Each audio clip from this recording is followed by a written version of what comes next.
মনে রেখো একটা কথা, যেদিন তোমার বিবাহ হবে সেদিন থেকে তুমি তোমার মাকে আর ভালোবাসতে পারবে না। যেদিন বউ বাড়িতে আসবে সেদিনই তোমার মাকে আর তুমি ভালোবাসতে পারবে না। পরিস্থিতি তোমার উল্টে যাবে। দিন যত যাবে পরিবেশ তত জটিল হবে।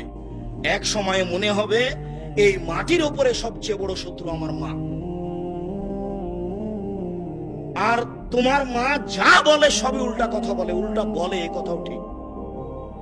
আরে টাকা দিয়েছো তুমি ফল খেতে, টাকাটি তোমার মা তোমার বড় বোনকে দিয়ে পাঠিয়ে দিয়েছে। মা সেদিন যে টাকা দিলাম, ও টাকা খরচ হয়ে গেছে, কি করলেন? টাকা তোর বড় বোনকে দিয়ে দিয়েছি। আরে আমি আপনাকে ফল খেতে দিলাম, টাকা দিলাম ফল খাওয়ার জন্য, আর আপনি টাকা দিয়ে দিলেন মানে? অবাক। আপনার ছেলে আর আপনার বড় ভাইয়ের বড় বোনের ছেলে এক জায়গাতে খেতে বসেছে, তো আপনার মা বড় মাছের টুকরা আপনার বোনের ছেলের পাতায় তুলে দিয়েছে। এইটা আপনার বউ দেখেছে এবার রাতে। হ্যাঁ, তোমার মা এরকম? তোমার মা তোমার বোনের ছেলেকে ভালোবাসে? আমি রান্না করলাম কষ্ট করে, বড় মাছের টুকরাটা তোমার বোনের ছেলেকে দিয়ে দিল, আমি এগুলো সহ্য করতে পারি না। কত কি!